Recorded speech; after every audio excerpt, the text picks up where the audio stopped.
Okay, so for this question, you have the chain rule going on many times over, 3 times to be exact. So you would start with your outer function, and you would say cosine's derivative is going to become a negative sign.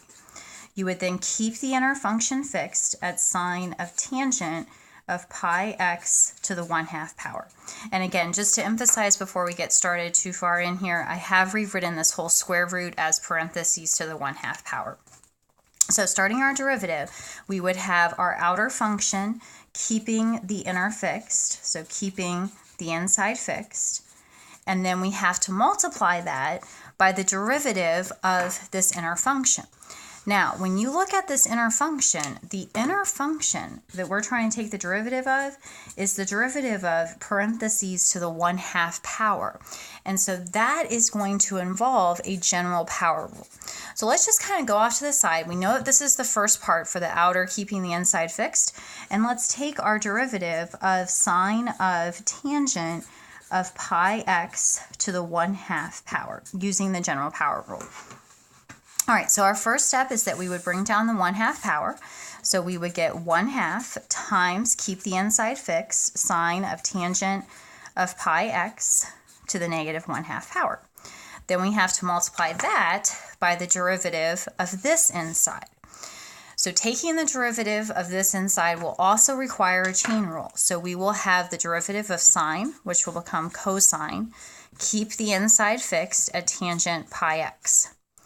Now, the inside was tangent of pi x, so we now have to take the derivative of tangent of pi x, which becomes derivative of tangent is secant squared, pi x, and then this also has an inner function of times pi.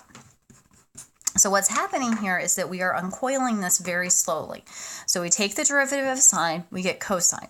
The inside stays fixed. Then we have to uncoil this tangent of pi x. So when we take the derivative of tangent, that becomes secant squared. But then we have to uncoil this pi x derivative, and that becomes pi. So when you put it all together, this that is in blue here is the derivative of the inside. So if we put it together, we have that our y prime would look like negative sine of sine tangent pi x to the 1/2 power. That's the derivative of our outside, keeping the inside fixed. We then multiply that by the derivative of all of this 1/2 power parentheses, and that becomes 1/2 sine of tangent of pi x to the negative 1/2 times cosine of tangent pi x times secant squared pi x times pi.